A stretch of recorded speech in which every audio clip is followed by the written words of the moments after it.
chia tay từ nên lại chạy nát tay để tới nên phiền đốt lời cụ yên chuyện chơi từ nên chia chọc đốt bộ lần cụ hay. Oh yeah, yeah,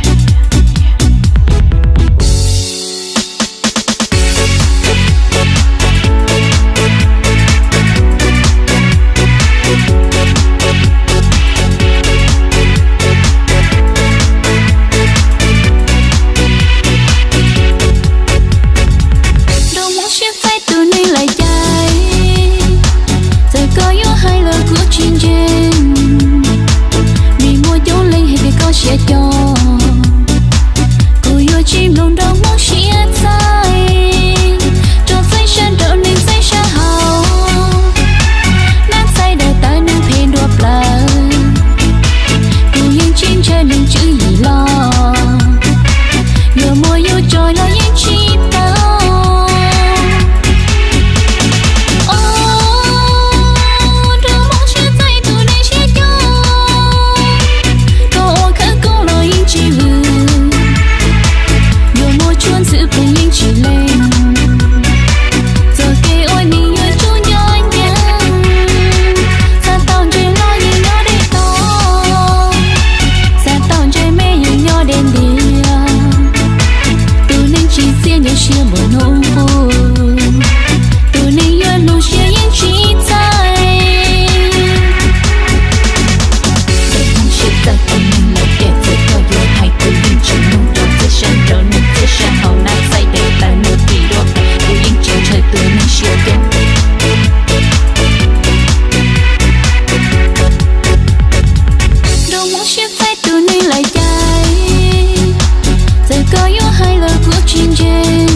chia cho cô yêu chim lòng đau muốn chia tay cho say chân đỡ nên say xa hào nát say đời ta nên phiền đua bờ cô yên chim chơi nên chữ gì lo nhờ môi yêu trôi lo yên chim ta.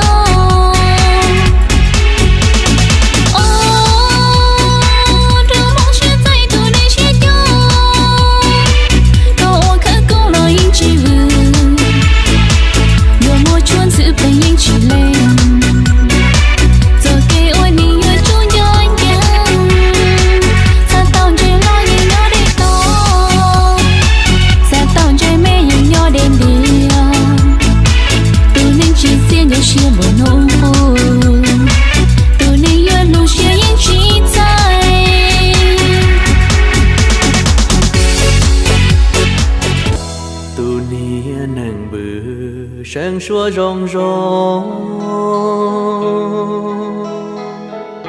thâu y chế do có tu phù mong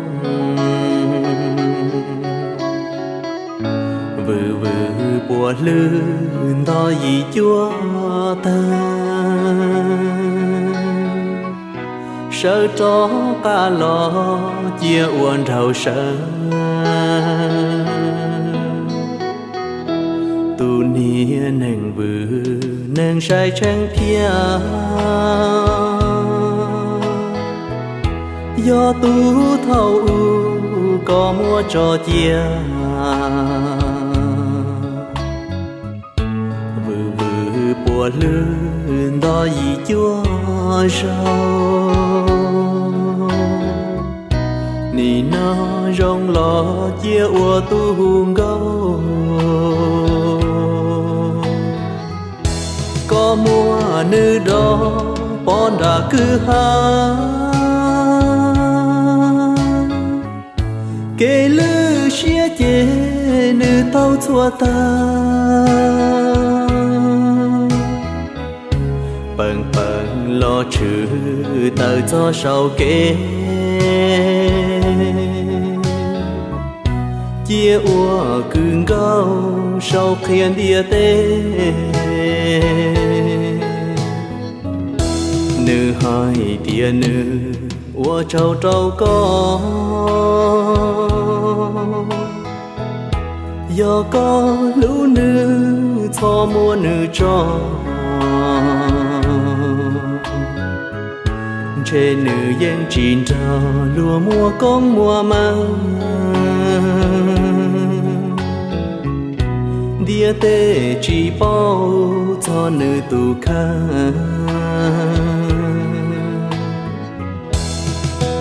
Tôi không phải là tuýp người phụ nữ thích uống trà. Tôi thích rượu vang, thích vị chát và nồng nàn.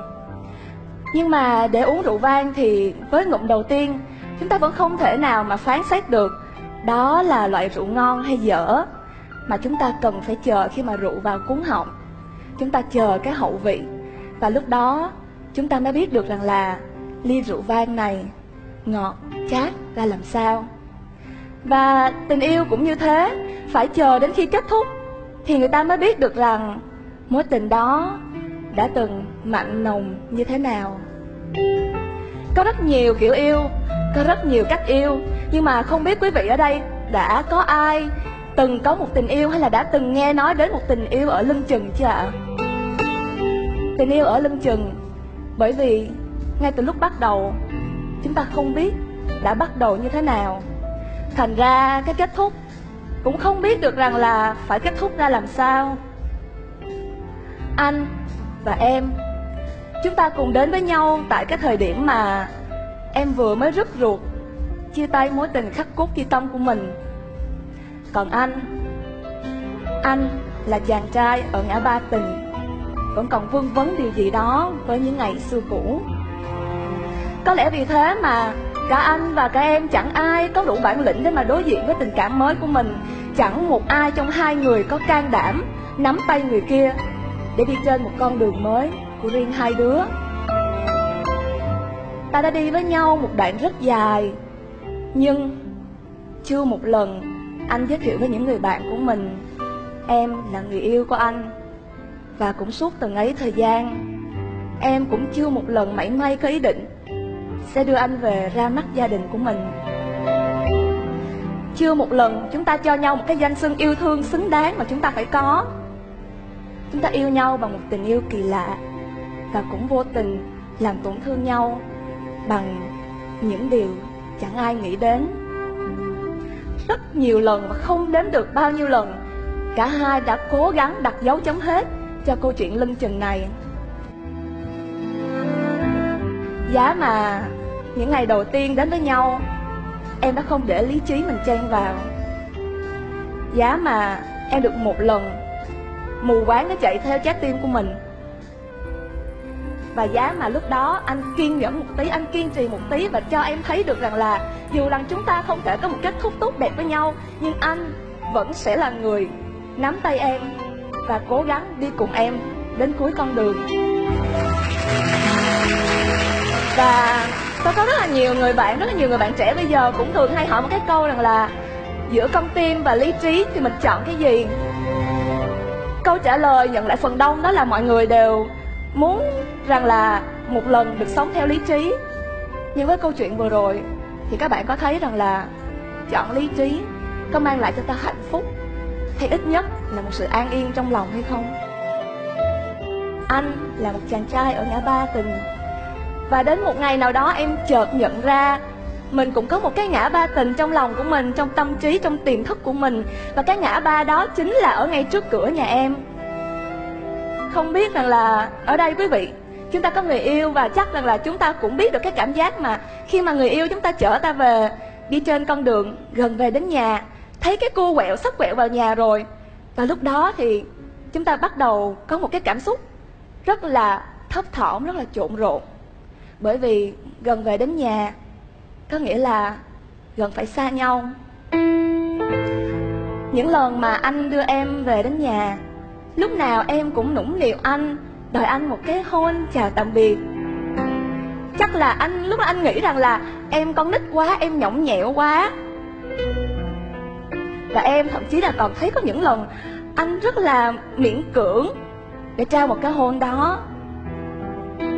Nhưng anh có biết rằng sau cái hôn đó, anh quay xe ra về, em quay lưng vào đóng cổng, và sau cánh cổng đó là giọt nước mắt rơi.